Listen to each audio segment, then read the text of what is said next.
Hello बच्चों, कैसे आप लोग। मेरा नाम अविनाश झा और हम एक और वीडियो लेकर आ गए हैं हमारी मैक्रो इकोनॉमिक्स के ऊपर। अभी तक हमने काफ़ी सारी चीज़ें पढ़ ली है और लास्ट क्लास में हमने पढ़ा था टाइप्स ऑफ गुड्स और क्या पढ़ा था हमने, इन्वेस्टमेंट। हम एक बार इन्वेस्टमेंट रिकैप कर लेते हैं क्योंकि उससे रिलेटेड कंसेप्ट आज की क्लास में हम पढ़ने वाले हैं। तो रिकैप में देखिए दोस्तों क्या है हमारा। सबसे पहले इन्वेस्टमेंट क्या होता है, हमने पढ़ा था इन्वेस्टमेंट होता है addition in stock of capital. एक साल के अंदर जो कैपिटल हमारी इंक्रीज होती है देश में उसको हम कहते हैं इन्वेस्टमेंट। इन्वेस्टमेंट को कैपिटल फॉर्मेशन भी कहा जाता है। क्या कहा जाता है? कैपिटल फॉर्मेशन और investment. It is addition to the stock of an economy. एक इकोनॉमी के अंदर जो स्टॉक बढ़ता है कैपिटल का उसको हम क्या कहते हैं? कैपिटल फॉर्मेशन या इन्वेस्टमेंट कहते हैं। अगर आपको फिर भी अगर और डिटेल में चाहिए तो आप पिछली वाली वीडियो जाके देख लीजिए, आपको ज़्यादा अच्छे से समझ आएगा। ठीक है, जैसे कि हमने कंस्ट्रक्शन किया, बिल्डिंग का, मशीन्स खरीदी, जो भी चीज़ें हमने कैपिटल गुड्स में लगाया उसको हम कैपिटल फॉर्मेशन या फिर इन्वेस्टमेंट कहते हैं। अब देखिए इसको हम GDCF भी कहते हैं। क्या कहते हैं बेटा? GDCF, gross domestic capital formation. आप GDCF जरूर याद रखना क्योंकि आगे के जो हम नेशनल इनकम के क्वेश्चन करेंगे वहाँ पे ये वर्ड आपको बहुत काम आएगा। ठीक है, इसके बाद देखो इन्वेस्टमेंट आपकी दो तरीके की होती है बिजनेस में। आप कोई सा भी बिजनेस ले लो, एक इन्वेस्टमेंट होती है जो कि फिक्स रहती है, बार बार हम उसे इन्वेस्ट नहीं करते। जैसे कि मशीन फैक्ट्री के अंदर, फर्नीचर, बिल्डिंग, ये सब फिक्स रहता है। इसके अलावा जो रॉ मटेरियल, कच्चा माल होता है या बना हुआ माल होता है, ये सारी चीज़ें क्या होती है? आती है फिर चली जाती है, फिर खरीदते हैं फिर चली जाती है। तो दो तरीके की इन्वेस्टमेंट हो गई, एक हो गई फिक्स्ड इन्वेस्टमेंट और दूसरी हो गई इन्वेंट्री इन्वेस्टमेंट। क्या हो गई? इन्वेंट्री, वो नेक्स्ट PPT पे। ठीक है, तो फिक्स्ड इन्वेस्टमेंट क्या होती है? It is increase in stock of fixed asset. Fixed asset में जो पैसा लगा होता है उसको हम क्या कहते हैं? Fixed investment. और जो इंक्रीज होता है हमारा फिक्स्ड इन्वेस्टमेंट या फिक्स्ड कैपिटल फॉर्मेशन भी आप उसको कह सकते हो। ठीक है बच्चों, इसके बाद अगर हम आगे बात करें तो देखो फिक्स्ड इन्वेस्टमेंट यानी कि मशीन्स इकोनॉमी में क्यों ज़रूरी है। फिक्स्ड इन्वेस्टमेंट यानी कि कैपिटल गुड्स यानी कि फिक्स्ड एसेट। और जितनी ज़्यादा कैपिटल गुड्स, जितनी ज़्यादा मशीनें, उतना ज़्यादा प्रोडक्शन पॉसिबल है। एक मशीन है 5000 यूनिट बना रही है, 10 मशीन है तो 50,000 यूनिट बना सकती है। और ज़्यादा प्रोडक्शन कैपेसिटी मतलब ज़्यादा प्रोडक्शन। और अगर देश के अंदर प्रोडक्शन ज़्यादा होगा तो टोटल इनकम बढ़ जाएगी देश की, यानी कि GDP बढ़ेगी और उसको ग्रोथ कहा जाता है। क्या कहा जाता है? ग्रोथ। ठीक है, तो देखिए सिग्निफिकेंस की बात करें अगर फिक्स्ड इन्वेस्टमेंट की तो क्या फ़ायदा होगा? Increase in stock of fixed investment, increase the production capacity. Production capacity बढ़ जाएगी हमारी। Increase in production capacity leads to higher level of production. ज़्यादा प्रोडक्शन होगा और ज़्यादा प्रोडक्शन ग्रोथ में काम आएगा। बाकी डिटेल में अगर आपको जाना है तो आप लास्ट वीडियो जाके देख सकते हो एक बार। ठीक है, आगे अगर हम चले, इन्वेंट्री इन्वेस्टमेंट क्या होता है? इन्वेंट्री इन्वेस्टमेंट जो पैसा आपका raw material, WIP, finish goods, इनमें लगा होता है इसको हम इन्वेंट्री इन्वेस्टमेंट कहते हैं। और इसको स्टॉक भी कहते हैं। क्या कहते हैं? सिंपली इन्वेंट्री को स्टॉक। जो हम रीसेल के लिए या बनाने के लिए खरीद रहे हैं वो हमारा इन्वेंट्री है। ठीक है, अब देखिए इन्वेंट्री होने का क्या फ़ायदा है? आपके पास रॉ मटेरियल बहुत सारा अवेलेबल है, आपका प्रोडक्शन कभी रुकेगा नहीं, सामान है लगा लो। तो uninterrupted production with sufficient inventory material. अब दूसरा क्या फ़ायदा होगा बच्चों?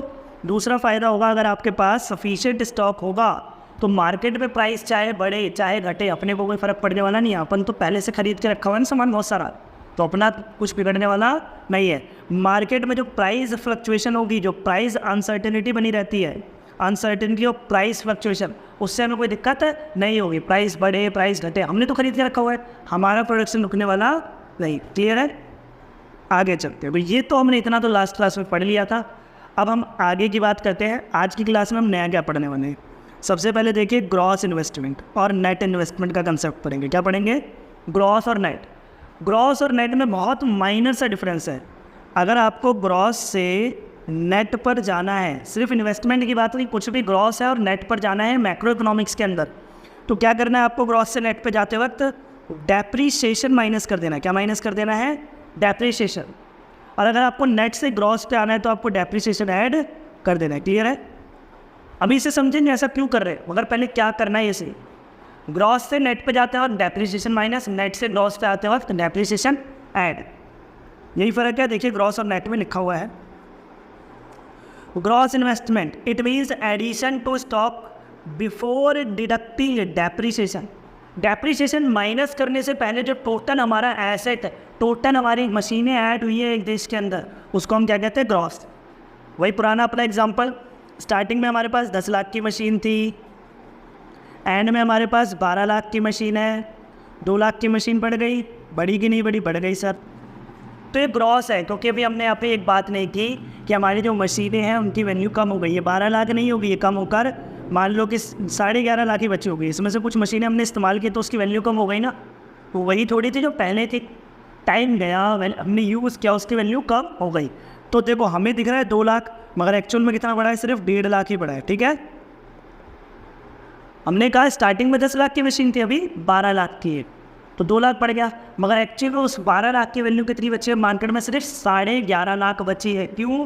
क्योंकि जो 10 लाख है इसमें से हमने मशीनें इस्तेमाल की, टूटी भी होगी, टाइम भी गया, वैल्यू तो कम होगी ही होगी। तो जो वैल्यू कम हुई इसको हम डेप्रिसिएशन कहते हैं। अभी अगले पेज पर हम पढ़ेंगे डेप्रिसिएशन क्या होता है। ठीक है, तो देखिए एक्चुअल में हमें लग रहा है कि 2 लाख बढ़ा है, मगर 2 लाख बढ़ा नहीं है, सिर्फ कितना बढ़ा है? देश में इन्वेस्टमेंट है 1.5 लाख का। ठीक है, तो ग्रॉस और नेट में क्या फ़र्क है? ग्रॉस मतलब डेप्रिसिएशन माइनस करने से पहले, नेट मतलब डेप्रिसिएशन माइनस करने के बाद। इसे कहा it means actual addition made to capital stock. जो एक्चुअल में आपका कैपिटल ऑफ स्टॉक कैपिटल में इंक्रीज़ होता है, कैपिटल मतलब कैपिटल गुड्स, फिक्स्ड एसेट, जो एक्चुअल में आपकी फिक्स्ड एसेट इंक्रीज़ होती है 1 साल के अंदर, उसे हम नेट इन्वेस्टमेंट कहते हैं। क्योंकि ग्रॉस वाले की तो वैल्यू भी कम होगी, डेप्रिसिएशन भी माइनस होगा।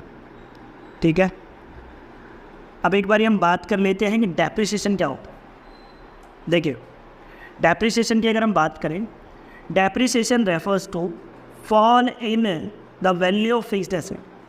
फिक्स्ड एसेट मतलब मशीन, बिल्डिंग, फर्नीचर, ये सारी चीज़ें हमारे इकोनॉमिक्स में मेनली प्लांट एंड मशीनरी होता है। ठीक है, तो मशीन मैंने खरीदी, क्या उसकी वैल्यू उतनी ही रहने वाली है 1 साल बाद? नहीं। आपने बाइक खरीदी, आपने खरीदी 1 लाख रुपए की, 1 साल बाद कितने की बेच दोगे? 1 लाख की बिकेगी क्या? नहीं बिकेगी, कम हो जाएगी वैल्यू। आपने मोबाइल फ़ोन खरीदा, दुकान से लेके निकले, अब बेचो जरा उसको उतने में जितने में ख़रीदा था, नहीं बिकने वाला। हर एक मशीन की वैल्यू कम हो जाती है। ठीक है, और इसे डेप्रिसिएशन कहा जाता है। तो डेप्रिसिएशन क्या होता है? Fall in value of fixed asset. जो फिक्स्ड एसेट की वैल्यू कम होती है उसको डेप्रिसिएशन कहते हैं। Due to normal wear and tear, normal छोटी मोटी टूट फूट होती रहती है, मशीन पे काम करेंगे होगी ही। और ऑब्सोलेंसेस, ये क्या होता है? आउट ऑफ फैशन होना, अभी आगे बात करेंगे इसकी क्या होता है। और passage of time, passage of time मतलब क्या?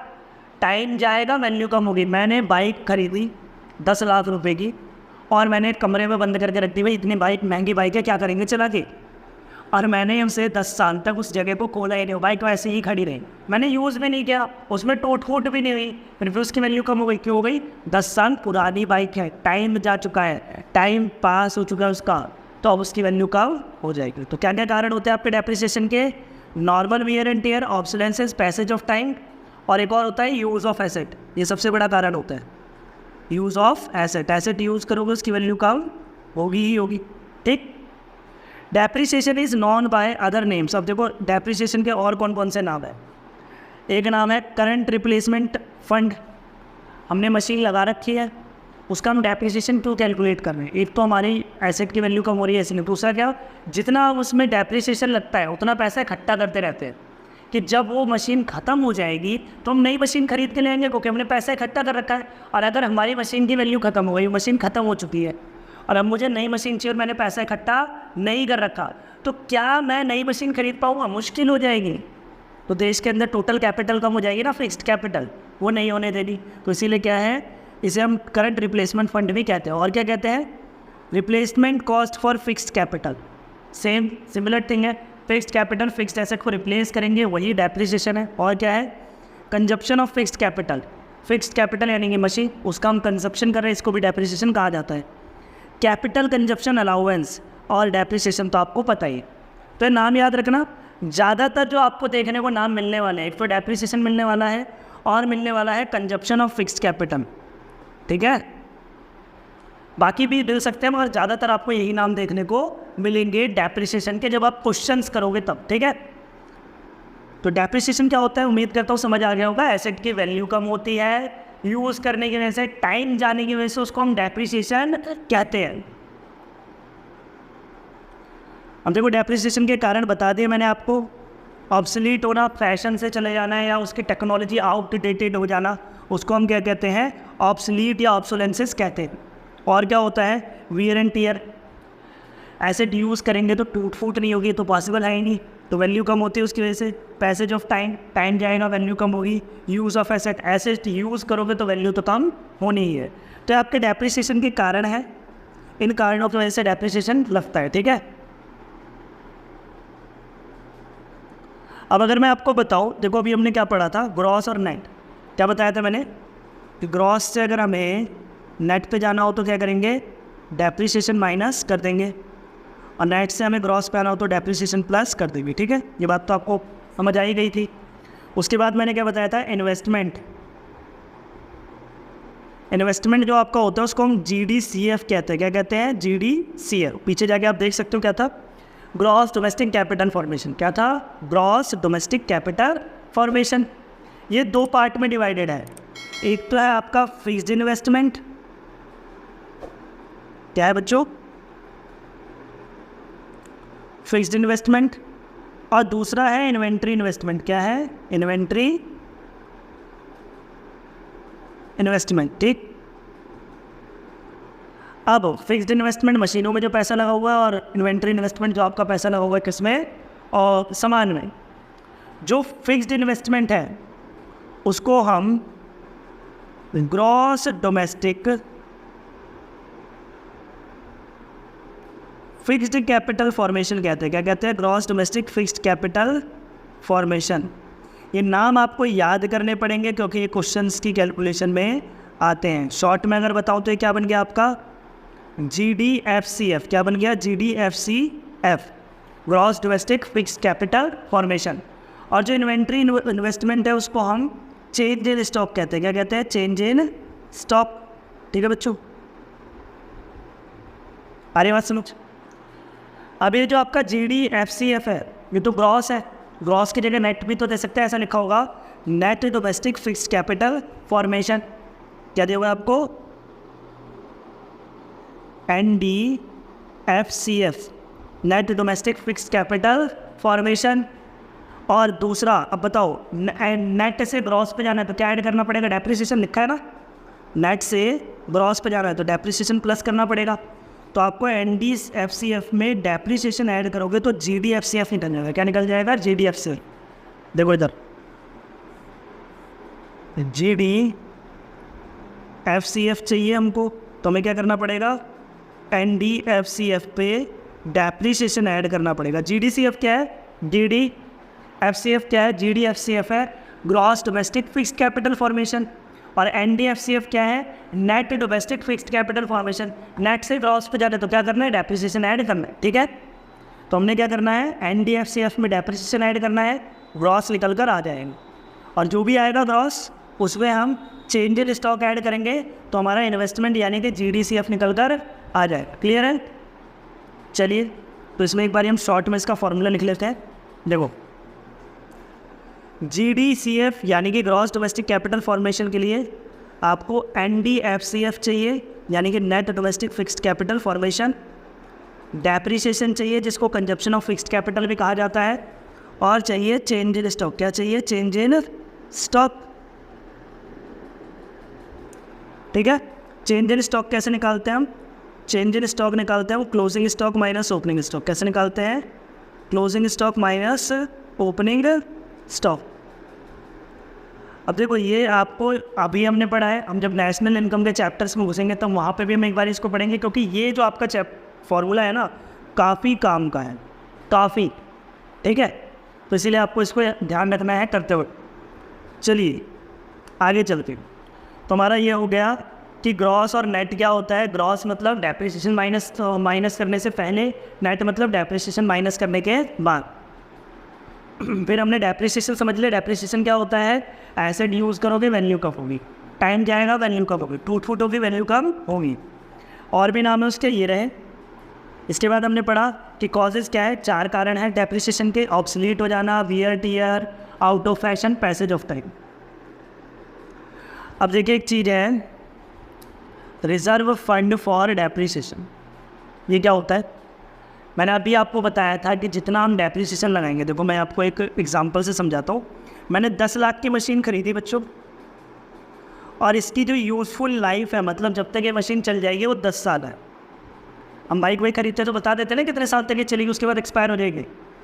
तो मैंने 10 साल से इसे डिवाइड कर दिया, तो हर साल इसकी कितनी वैल्यू कम करनी पड़ेगी मुझे? 1 लाख रुपए की वैल्यू कम करनी होगी, तो 10 साल तक ख़त्म मशीन।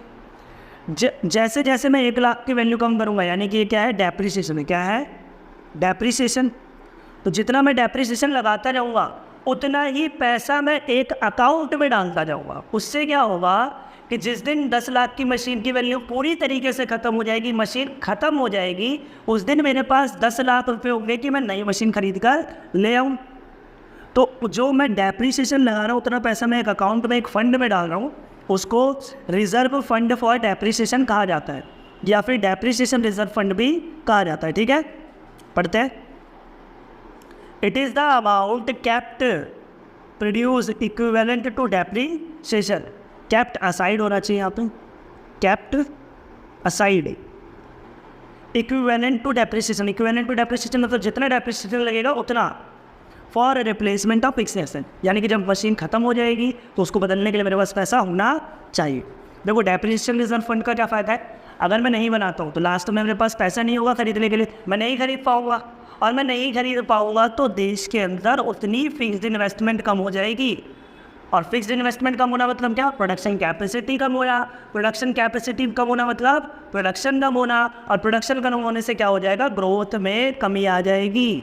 ग्रोथ थोड़ी कम कर सकते हैं, तो इसलिए हमें डेप्रिसिएशन रिजर्व फंड बनाना ही पड़ेगा। तो सिग्निफिकेंस में देखो क्या लिखा है, if reserve fund for depreciation is not maintained then at the end of fixed asset production may be interrupted due to shortage of fund. पैसा खत्म, मशीन खत्म, तो प्रोडक्शन रुक सकता है। ठीक है, तो हमारे ये भी टॉपिक खत्म होंगे डेप्रिसिएशन से रिलेटेड। आगे चलते हैं भैया। अब ऑब्सोलेंसेस, मैंने आपको बताया कि ऑब्सोलेंसेस क्या होता है। ऑब्सोलेंसेस मतलब आउट ऑफ फैशन हो जाना। सिंपली मशीन की जब वैल्यू कम हो जाती है अचानक से, तो उसको ऑब्सोलेंसेस या ऑब्सलीट कहा जाता है। क्या कहा जाता है? ऑब्सोलेंसेस।